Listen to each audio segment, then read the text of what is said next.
this next song is a song that I sang and wrote for the great Tina Turner. And I'm sure everybody here knows that we lost Tina last year. It was a great loss to music, and it was a great loss to me because she was my friend. And so this next song is a tribute to the great lady, okay?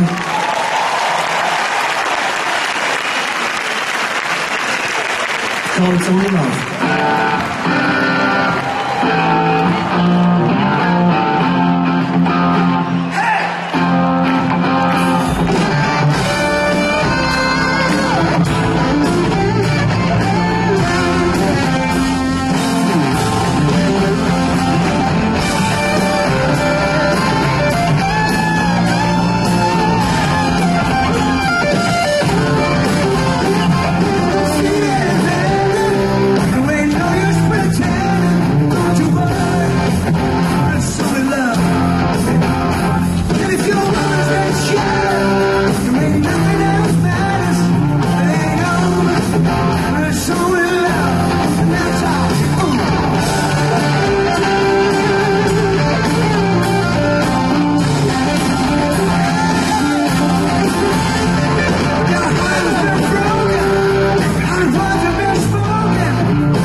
Keith Schuyler McIntyre!